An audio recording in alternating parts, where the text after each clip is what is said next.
cracking. So for today's video, I want to jump into 3 interesting topics regarding the PlayStation 5, possibly getting ultra-wide monitor support, which has been an exclusive feature of the PC market. Ghost of Tsushima reviews are in, and I want to look at those because at this point, I've badgered you guys with my excitement for this game, so we have to talk about this for a few minutes. And finally, we'll also look at Xbox's latest information drop, flexing their SSD tech. First, let me know if you're picking up Ghost of Tsushima Day 1. The game is dropping this Friday, and I might honestly take the day off and play it because I have been waiting for this game for some time now. So let me know if you're picking up Ghost of Tsushima this Friday or not. Let me know down in the comments below. Now, diving into the first story of the video, Ghost of Tsushima reviews are in. I'm not going to go through each review out there, but I'll give you guys a culmination of thoughts from what I've heard and read online in regards to the game, to give you a snapshot of what you'll be getting yourself into this Friday if you're picking up the game. So right now the game is sitting at an 84 on Metacritic as of recording this video, which is a very solid score. I'm not sure why there are some people out there trying to play it off as not a great score because it's not a 9 or above on average, but putting that to the side, the game is scoring high. So the overall consensus that I've been able to get is that the world is top tier with the lush environments and varied biomes where people had to stop themselves and take photos a ridiculous amount of times, which I've heard consistently from multiple reviews, which again, I'm all for. I could use a new wallpaper for my PlayStation 4.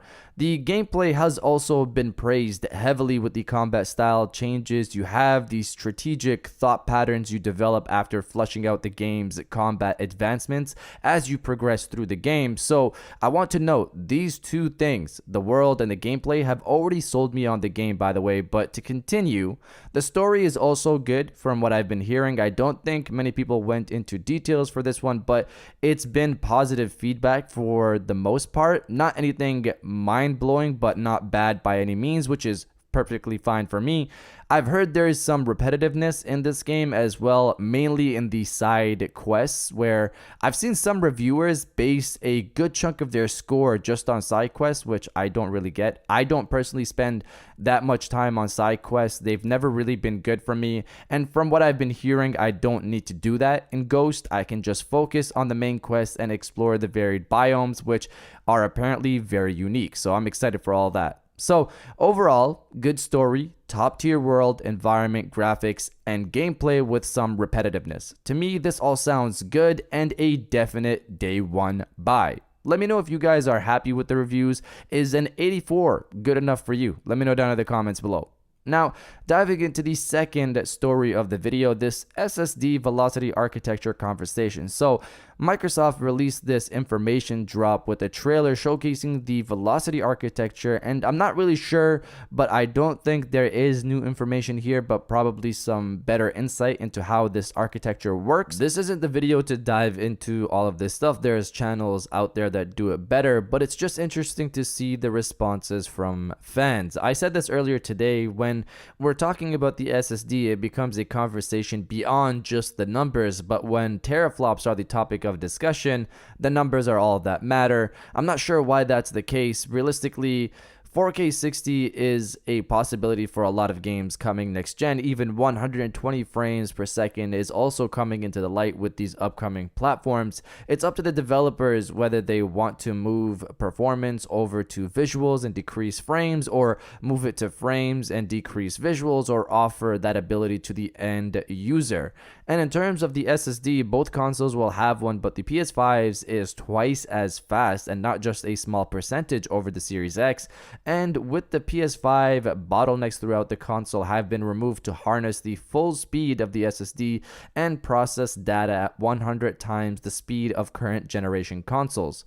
The Series X plays up 40 times throughput speed in comparison to current gen, which is interesting because there's a difference between throughput and processing of actual data, but their combination of the direct storage API, sampler feedback streaming, hardware accelerated decompression also plays up virtually no loading time. So I'm really curious to see real world performance from both consoles because that's all that really matters in the end. Let me know if you guys think SSD speed or teraflops will make the biggest change next gen. Let me know down in the comments below.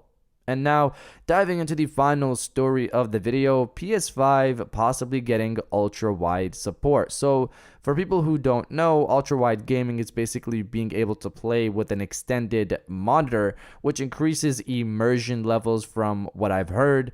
This, of course, isn't an easy thing to do because it requires an increase in graphics capability, and the developers of the game you want to play in ultra-wide also have to support it. But where does this lie with today's story? So, a promotional blurb from electronics maker Philips has been making the rounds for their 34-inch Momentum ultra-wide gaming monitor. The blurb basically teases using their TV for next-gen consoles, hinting at the possibility that ultra-wide gaming will be supported by these upcoming platforms. Let's read the statement and talk about it afterwards. So, reading from website Notebook Check, it seems many gamers have been visiting social networks lately to ask about options for televisions or monitors that would offer them the most enjoyment when combined with either a PlayStation 5 or Xbox Series X next-gen console.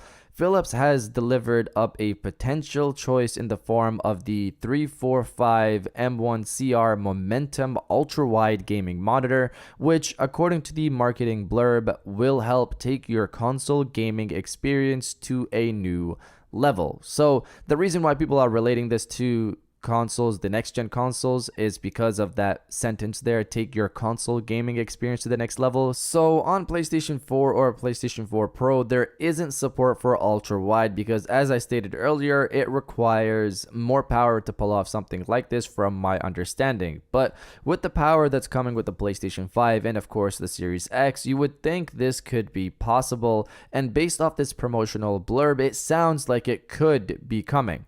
One thing I want to say about this promotional blurb is that websites have been covering it recently because of Reset Era, even though this reveal went live and was discussed by websites back in April. I just wanted to quickly note that, but it doesn't divert from the main conversation here. So getting back to this, seeing games like Horizon and Death Stranding both running on Guerrilla Games' Decima engine and both supporting ultra-wide on PC tells me that from a developer's perspective, Sony can deliver this feature. But looking on the other side of this, if this was offered, would Sony first-party games really support it, since we've kind of seen them favor visuals over performance or extra features like this?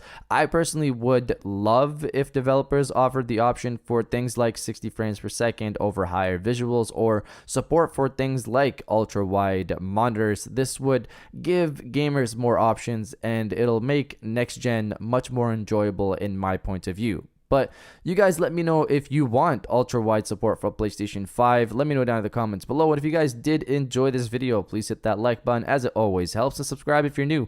I got new videos every Monday, Wednesday, and Friday. And now, I'll check you guys out on the next one.